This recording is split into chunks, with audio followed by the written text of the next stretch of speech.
আসসালামু আলাইকুম। কেমন আছেন সবাই? আশা করি সবাই ভালো আছেন।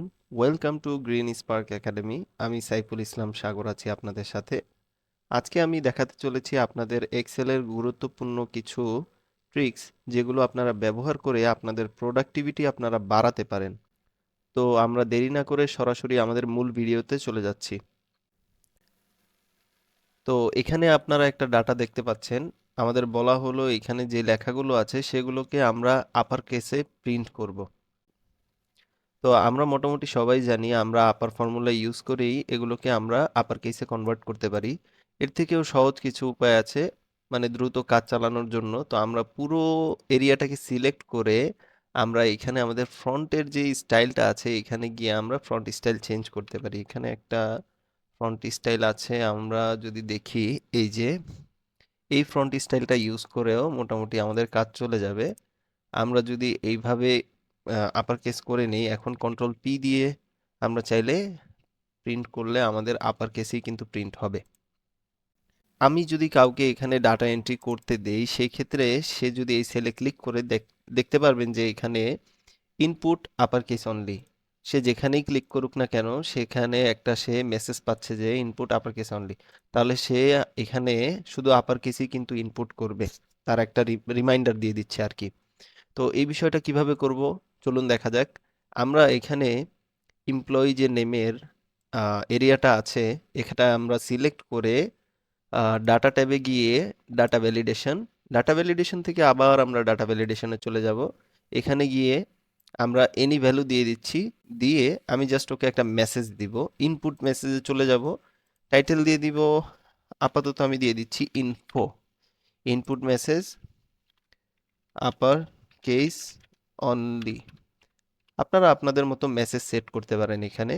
তো আমি ওকে দিয়ে দিচ্ছি, দেখেন সে এখানে যেখানেই ক্লিক করবে সেম মেসেজটা কিন্তু পেয়ে যাচ্ছে।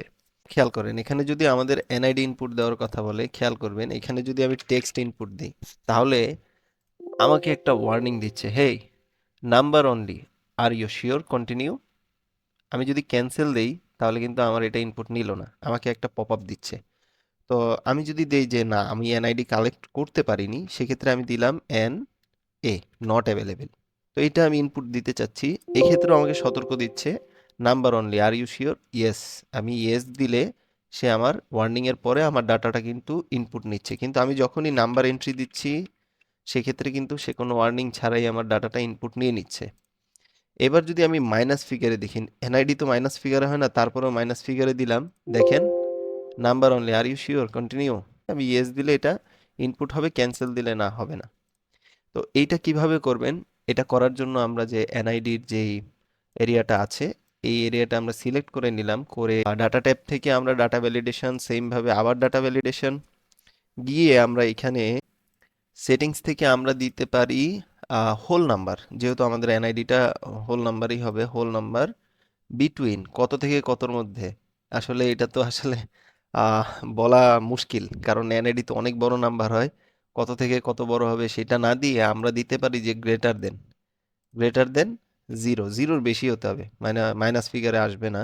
তো এটা ইগনোর ব্ল্যাঙ্ক, এটা চেক মার্কই থাকবে। ইনপুট মেসেজটা আমি দিচ্ছি না, এখানে এরর অ্যালার্ট, যে আমাদের একটা পপ আপ দিবে ওয়ার্নিং। স্টপ যদি দেই তাহলে কোনো মেসেজই ইনপুট নিবে না, টেক্সট হলে মেসেজ ইনপুটই নিবে না, বাট ওয়ার্নিং দিলে হয় কি সে একটা পপ আপ দিবে, আমি চাইলে এটা রাখতেও পারি নাও রাখতে পারি, তাই এটাকে ওয়ার্নিং বলা হচ্ছে। আমরা এখানে এরর মেসেজে দিয়ে দিচ্ছি number only, only, are you sure, okay. এটা আমি দিয়ে দিচ্ছি, হেডিং চাইলে টাইটেল একটা দিতে পারেন নাও দিতে পারেন, আমি ওকে দিয়ে দিচ্ছি। সেম ভাবে দেখেন আমি যখনই টেক্সট ইনপুট করতে যাচ্ছি এন এ, সে আমাকে একটা পপ আপ দিচ্ছে number only, are you sure continue, yes.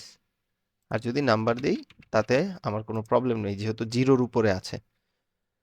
এইবার আমরা যেই জিনিসটা দেখব, আমরা যদি দেখি এমডি রহিমের উপর হোভার করি অথবা ক্লিক করি তার ইমেজ দেখা যাচ্ছে, আবার এমডি হাসানে আসলাম, দেখেন তার ইমেজও দেখা যাচ্ছে।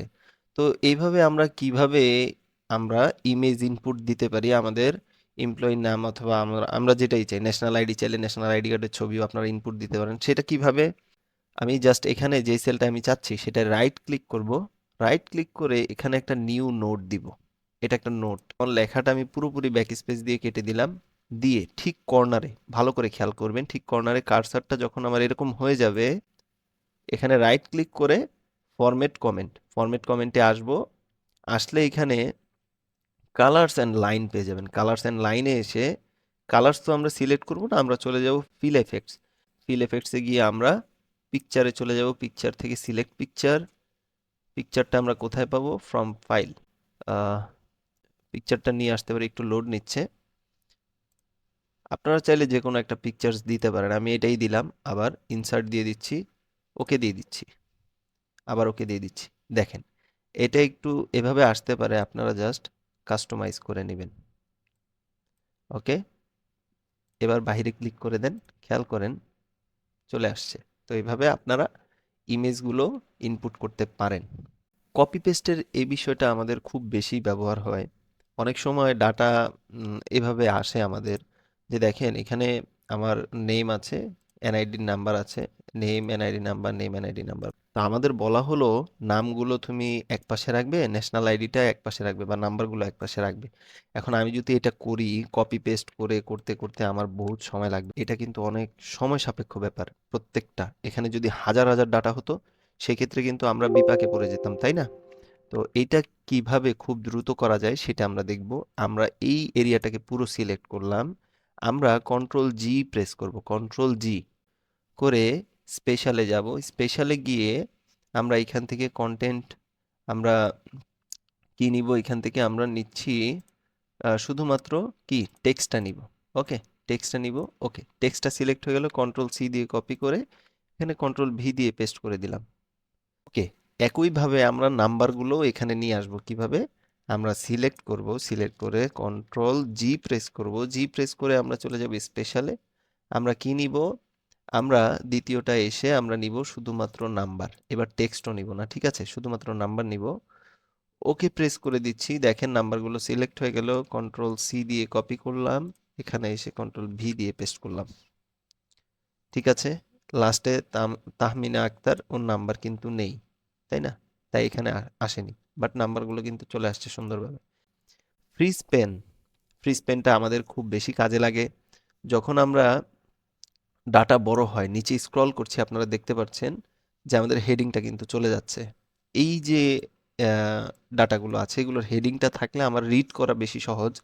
তো এই ক্ষেত্রে আমরা ফ্রিজ পেনটা ইউজ করি। কিভাবে করা যায়? আমরা ডাটাটাকে যে কোনো জায়গায় সিলেক্ট করে জাস্ট ভিউতে চলে যাব। ভিউতে গিয়ে ফ্রিজ পেন্স টপ রো, সে টপ রোটা আমাকে ফ্রিজ করে দিয়ে দিচ্ছে। দেখেন আমি যতই নিচে নামি, আমার হেডিংটা কিন্তু ফ্রিজ হয়ে আছে। এবার আবার এটাকে আগের মতো আনার জন্য আমরা ফ্রিজ পেন্সে গিয়ে আনফ্রিজ পেন্স। ওকে, তাহলে আমার এটা আনফ্রিজ হয়ে গেল। এবার আমাকে বলা হলো যে আমার এমপ্লয়ি আইডি, এমপ্লয়ির নাম, আর সাথে উপরেরটাও ফ্রিজ থাকবে, হেডিংটাও ফ্রিজ থাকবে, এই কলাম দুইটাও ফ্রিজ থাকবে। কারণ আমি যখন ডাটাটা ডান দিকে নিয়ে যাব, দেখেন আমার কিন্তু নামটা সহ চলে গেছে। তো এই জিনিসটা হওয়া যাবে না। এই দুইটাও ফ্রিজ থাকবে, উপরেরটাও ফ্রিজ থাকবে। কিভাবে? তাহলে তাদের মাঝখান বরাবর এরিয়া কোনটা সেটা দেখতে হবে। আমার এই দুইটাও ফ্রিজ থাকবে, উপরেরটাও ফ্রিজ থাকবে। তাহলে আমি এইখানে সিলেক্ট করতে পারি। এই পাশ তো আমার ফ্রিজ থাকবে, তাই না? এই দুইটা এরিয়া এখানে সিলেক্ট করে, তার মানে এর উপরেরটাও ফ্রিজ হবে, এই পাশেও ফ্রিজ হবে। তো আমি এখানে গিয়ে ফ্রিজ পেন্সে গিয়ে আমি যদি ফ্রিজ প্যান শুধুমাত্র এটা ইউজ করি, হ্যাঁ, তাহলে দেখেন আমার উপরেরটাও কিন্তু ফ্রিজ হয়ে গেল। দেন আমি যদি রাইট একটু স্ক্রল করি, দেখেন আমার এমপ্লয়ি নেমটাও কিন্তু আমার ফ্রিজ হয়ে গেল। এভাবে ফ্রিজ করা যায়। আবার যদি আনফ্রিজ করেন, সেম ভাবে আনফ্রিজ পেন। এবার আমরা একটা গুরুত্বপূর্ণ জিনিস দেখব। ফ্রিজ পেন তো আমরা করতে পারি। এখানে যদি আমরা প্রিন্ট করি, প্রিন্টের ক্ষেত্রে একটা প্রবলেম হয় যে আমরা দেখুন এখানে কিন্তু ফ্রিজ পেন আছে, হেডিংটা সব জায়গায় দেখাচ্ছে। কিন্তু যখন আমি কন্ট্রোল পি দিয়ে এটাকে প্রিন্ট করতে যাচ্ছি, খেয়াল করবেন প্রথম পেজে আমার কিন্তু হেডিংটা আছে। সেকেন্ড পেজে যদি আমি আসি, আমার হেডিংটা কিন্তু নাই, চলে গেছে। থার্ড পেজেও আমার হেডিংটা নাই, কিন্তু আমাকে বলা হলো প্রত্যেকটা হেডিং থাকতে হবে, প্রিন্ট করতে হবে, প্রত্যেকটার হেডিংও থাকতে হবে। সেইটা কিভাবে পসিবল? তো সেইটাও পসিবল ফ্রিজ পেন দিয়ে, যেহেতু কাজ হচ্ছে না। সেক্ষেত্রে আমরা করতে পারি, আমাদের ডাটার যে কোনো জায়গায় আমরা সিলেক্ট করতে পারি, করে আমরা চলে যাব পেজ লেআউটে। পেজ লেআউটে গিয়ে আমরা প্রিন্টস টাইল, প্রিন্ট টাইল, এই জায়গায় আমরা ক্লিক করব। ক্লিক করে দেখেন এখানে একটা অপশন পেয়ে যাবেন, রোজ টু রিপিট অ্যাট টপ। কোন রোজগুলো আপনি টপের মধ্যে রিপিট করবেন। তো আমি এখানে জাস্ট আমার 1 নাম্বার রো এর এরিয়াটা আমি দিয়ে দিলাম। দেখেছেন সুন্দরভাবে 1 নাম্বার রো এর এরিয়াটা দিয়ে দিলাম। এবার জাস্ট ওকে দিয়ে দিচ্ছি। এখন যখন আমি কন্ট্রোল পি দেই, খেয়াল করবেন আমার প্রথম পেজে হেডিং আছে, দ্বিতীয় পেজে হেডিং আছে, তৃতীয় পেজে আমার হেডিং আছে। তাহলে আমরা হেডিং সহই প্রিন্ট করতে পারবো। এইবার যে গুরুত্বপূর্ণ বিষয়টা আমরা দেখব সেটা হচ্ছে যে সিলেক্টিভ প্রিন্ট। তো সিলেক্টিভ প্রিন্ট বলতে কি বোঝায়, আমরা যখনই কন্ট্রোল পি দিয়ে প্রিন্ট করতে যাই, দেখেন আমার এক পেজের মধ্যে যতগুলো ডাটা জায়গা হচ্ছে ততটুকুই কিন্তু প্রিন্ট হচ্ছে। সিলেক্টিভ প্রিন্ট বলতে বোঝাচ্ছি যে আমাকে বলা হলো যে তুমি শুধুমাত্র 10টা এমপ্লয়ির আইডিগুলো আমার প্রিন্ট করে দাও, শুধুমাত্র এই 10টা। এখন কন্ট্রোল পি দিলে তো পুরো পেজ চলে আসছে। আহ, এখন এটা কি করব আমরা, সেখানে আমরা করতে পারি, আমরা এরিয়াটা সিলেক্ট করে নিব। সিলেক্ট করে এখানে দেখবেন যে পেজ লেআউটের মধ্যে একটা অপশন পাবেন, প্রিন্ট এরিয়া। তো আমরা সেট প্রিন্ট এরিয়া দিতে পারি। আমাদের এই যে সিলেকশনটা এটাই আমার প্রিন্ট এরিয়া হিসেবে সেট হয়ে যাবে। এখন যদি আমরা কন্ট্রোল পি প্রেস করি, দেখা যাচ্ছে আমি যতটুকুই সিলেক্ট করেছি ততটুকুই কিন্তু প্রিন্ট হচ্ছে। তো এটা আনসিলেক্ট করার উপায়ও সেম, প্রিন্ট এরিয়ায় যাবেন, গিয়ে ক্লিয়ার প্রিন্ট এরিয়া, তাহলে সেটা ক্লিয়ার হয়ে যাবে। ডাটা হাইড করার বহুল ব্যবহৃত, মানে ম্যাক্সিমাম মানুষ ইউজ করে কিভাবে, আমরা চাইলে এভাবে দুইটা সিলেক্ট করে রাইট ক্লিক করে হাইড দিয়ে দিতে পারি, অথবা রো এর ক্ষেত্রে আমরা কি করি, রো সিলেক্ট করে রাইট ক্লিক করে হাইড দিতে পারি, সবগুলো হাইড হয়ে যায়। অথবা আরেকটা পদ্ধতি হচ্ছে যে সেটা হচ্ছে যে আমরা এখান থেকে যদি হোম থেকে কালারটাকে আমরা টেক্সট কালারটা, ফ্রন্ট কালারটাকে আমরা যদি হোয়াইট করে দেই, দেখা যায় এটাও হাইড হয়ে যায়, তাই না? তো এই ক্ষেত্রেও হাইড করা সম্ভব, কিন্তু এটা যদি কালার কেউ চেঞ্জ করে আবার আমরা দেখতে পারবো, ভিজিবল হয়ে যাবে, বা এটা আনহাইড করলে ভিজিবল হয়ে যাবে। আরেকটা পদ্ধতি আছে, দেখেন আমাদের রোগুলোও চলে যাবে না, বাট ডাটাও হাইড হয়ে যাবে। এটা খুব চমৎকার জিনিস। খেয়াল করেন, আমরা যতটুকু ডাটা হাইড করতে চাচ্ছি এখানে সিলেক্ট করে কন্ট্রোল 1 প্রেস করবেন, কন্ট্রোল 1। তো এখানে কাস্টমে এসে আমরা এই জেনারেলটাকে সরিয়ে 3টা কোলন দিয়ে দিব, জাস্ট 3টা কোলন, মনে রাখবেন। ওকে দিয়ে দিচ্ছি, আমার ডাটাগুলো হাইড হয়ে গেল, হাইড হয়ে গেছে। আমি ফ্রন্ট কালারটাকে ব্ল্যাক করি, পসিবল না, রেড করি, পসিবল না। এখানে আমার ডাটাটা হাইড হয়ে গেছে সম্পূর্ণ। তো এটা কিভাবে আবার ব্যাক আনবো, সেটা ব্যাক আনার উপায় হচ্ছে আবার সেম সিলেক্ট করে কন্ট্রোল 1-এ যাব, 1-এ গিয়ে এই যে 3টা কোলন আছে এটাকে কেটে দিব, তাহলে আমার এটা জেনারেল হয়ে যাবে। ব্যাস, আমার ডাটাটা ভিজিবল হয়ে গেছে। তো এটা মেইনলি প্র্যাঙ্ক করার জন্য ইউজ করতাম। দেখা যায় আমি পুরো শিটটাকে আমরা সিলেক্ট করলাম, সিলেক্ট করে কন্ট্রোল 1 প্রেস করে কাস্টমে এসে এই জেনারেলটাকে 3টা কোলন দিয়ে দিতাম। সেই ক্ষেত্রে আহ, একটা প্র্যাঙ্ক হয়ে যেত যে সে যেখানেই ডাটা ইনপুট করতো, কোথায় ডাটা কোথায় যাচ্ছে, বিষয়টা খুব মজার, তাই না? যেখানেই ডাটা ইনপুট দেখ না কেন, এটা গায়েব হয়ে যায়, কারণ সে ভিতর থেকে আমরা নাম্বার ফরম্যাটটা কাস্টম করে রেখেছি, মানে যেই সেলের ফরম্যাটটা। তো আমি শীটটা ডিলিট করে দিচ্ছি। আমরা ব্যাক টু দ্য টপিক। এখন হাইড ডাটার বিষয়টা দেখে ফেললাম। এখন আমরা দেখব ফিল ডেট।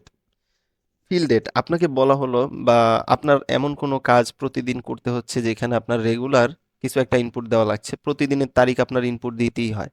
সেই ক্ষেত্রে আপনার ফিল ডেটের যে বিষয়টা, ধরেন আমি একটা ডেট আপাতত এখানে দিয়ে দিলাম।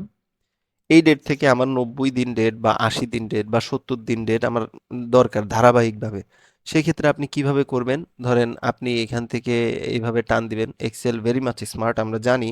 এখানে ডেট কিন্তু এক এক করে বাড়তেছে, তো এইটা 70-এ গিয়ে থামবে বা 80-এ গিয়ে থামবে, এটা কিভাবে আপনি বুঝবেন? হ্যাঁ, এটা খুব কষ্টসাধ্য না আপনার জন্য? তো এইটারও একটা শর্টকাট ওয়ে আছে। কিভাবে আছে আমি যদি খেয়াল করি, এখানে আমরা একটা 1 দিয়ে দিব। 1 দিয়ে এই সেলটাকে সিলেক্ট করে এটা আমরা একটা হেল্পার কলাম হিসাবে ব্যবহার করব। এই 1-এর মধ্যে আমরা ক্লিক করে আমরা হোমে যাব। হোম ট্যাব থেকে ফিল, এই ফিল অপশনে গিয়ে আমরা যাব সিরিজ। সিরিজে গিয়ে আমাদের ভ্যালুটা 1, স্টপ ভ্যালু কততে আপনি স্টপ, কতদিন লাগবে আপনার। আমার লাগবে ধরেন 70 days। ওকে, এটা রো আকারে বাড়বে না কলাম আকারে? কলাম আকারে নিব, কারণ আমার 1 থেকে এই পর্যন্ত 70 পর্যন্ত যাবে। ফিল সিরিজ 70 পর্যন্ত গেল। এখন এটা 70 পর্যন্ত গিয়েছে, আমি যদি এখানে জাস্ট এই যে ডটটা, ছোট ডটটা দেখতে পাচ্ছেন, এখানে জাস্ট ডাবল ক্লিক করে দেই, তাহলে আমার ডাটাটায় দেখতে পারবেন এই যে আমার 70 পর্যন্ত এখানে এসে স্টপ হয়ে গেছে। তো আপনার যতদিন দরকার একটা হেল্পার কলাম নিয়ে নেবেন, এটাকে পরে ডিলিট করে দিবেন, তাহলে আমার 70 দিন, 80 দিন, 90 দিন আপনার মতো আপনি ডেটটাকে ফিল করতে পারবেন। ফিল ব্ল্যাঙ্ক, আমাকে বলা হলো আমার ডাটার মধ্যে এখানে দেখেন কিছু কন্ট্যাক্ট নাম্বার আছে ব্ল্যাঙ্ক, অথবা অন্যান্য জায়গায় ব্ল্যাঙ্ক হতে পারে। তো আমাকে বলা হলো যে যেখানে ব্ল্যাঙ্ক সেখানে কালার করো। তো আমি কিভাবে কালার করব? এখানে যদি আমি ম্যানুয়ালি করি, আমার রাত দিন সব এক হয়ে যাবে। অনেক ডাটা হলে তো আরো খারাপ অবস্থা হবে। সেক্ষেত্রে আমি কন্ট্রোল এ দিয়ে সিলেক্ট করলাম পুরো ডাটাকে। সিলেক্ট করে আবার সেম ভাবে আমরা ওই যে কন্ট্রোল জি, যেটা গিয়েছিলাম, কন্ট্রোল জিতে প্রেস করব, স্পেশালে যাব, আমরা শুধুমাত্র ব্ল্যাঙ্কটা নিব, এখানে আর দ্বিতীয়টায় যাচ্ছি না, ব্ল্যাঙ্কটা নিব। ওকে দিয়ে দিচ্ছি, দেখেন সব ব্ল্যাঙ্ক কিন্তু সিলেক্ট হয়ে গেল। এখন আর কার্সার কোথাও নিবেন না, জাস্ট আমরা ফিল কালারে গিয়ে এটা রেড কালার করে দিলাম। যেখানেই আমার ব্ল্যাঙ্ক আছে খেয়াল করেন আমার সুন্দরভাবে ফিল হয়ে গেছে। তো এই ছিল আজকে আমাদের ভিডিও। আশা করি আপনাদের জন্য খুবই হেল্পফুল হবে বিষয়গুলো। আর অবশ্যই আপনারা কমেন্টে জানাতে ভুলবেন না, এই যে 10টা ট্রিক্স দেখালাম আপনাদের, আপনারা আগে থেকে কয়টাই জানতেন? এইটা জাস্ট নাম্বার আকারে দিয়ে দিবেন। কেউ 5টা জানলে 5 দিবেন, 4 জানলে 4 দিবেন, আর 10 জানলে তো খুবই ভালো। তো এমন অসংখ্য গুরুত্বপূর্ণ ভিডিও পেতে অবশ্যই অবশ্যই আমাদের চ্যানেলটিকে সাবস্ক্রাইব করে দিবেন এবং সাথে থাকা বেল আইকনে ক্লিক করে দিবেন।